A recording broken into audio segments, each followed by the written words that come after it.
Jane wore a yellow ribbon around her neck every day. And I mean every day, rain or shine, whether it matched her outfit or not. It annoyed her best friend Johnny after a while. He was her next-door neighbor and had known Jane since she was 3. When he was young, he had barely noticed the yellow ribbon, but now they were in high school together. It bothered him. "Why do you always wear that yellow ribbon around your neck, Jane?" He'd ask her every day, but she wouldn't tell him. Still, in spite of this aggravation, Johnny thought she was cute. He asked her to the soda shop for an ice cream sundae, then he asked her to watch him play in the football game.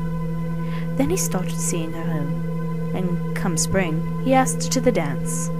Jane always said yes when he asked her out, and she always wore a yellow dress to match the ribbon around her neck. It finally occurred to Johnny that he and Jane were going steady, and he still didn't know why she wore that yellow ribbon around her neck. So he asked her about it yet again, and yet again she did not tell him. "Maybe someday I'll tell you about it," she'd reply. Someday? That answer annoyed Johnny, but he shrugged it off because Jane was so cute and fun to be with.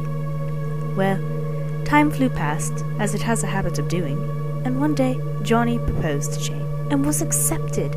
They planned a big wedding, and Jane hinted that she might tell him about the yellow ribbon around her neck on their wedding day. But somehow, what with the preparations and his beautiful bride and the lovely reception, Johnny never got around to asking Jane about it. And when he did remember, she got a bit teary-eyed and said, "We were so happy together, what difference does it make?" And Johnny decided she was right. Johnny and Jane raised a family of 4, with the usual ups and downs, laughter and tears. When their golden anniversary rolled around, Johnny once again asked Jane about the yellow ribbon around her neck.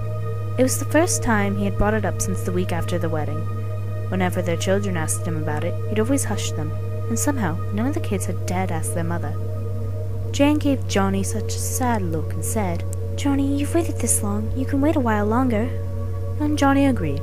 It was not until Jane was on her deathbed a year later that Johnny, seeing his last chance slip away, asked Jane one final time about the yellow ribbon she wore around her neck.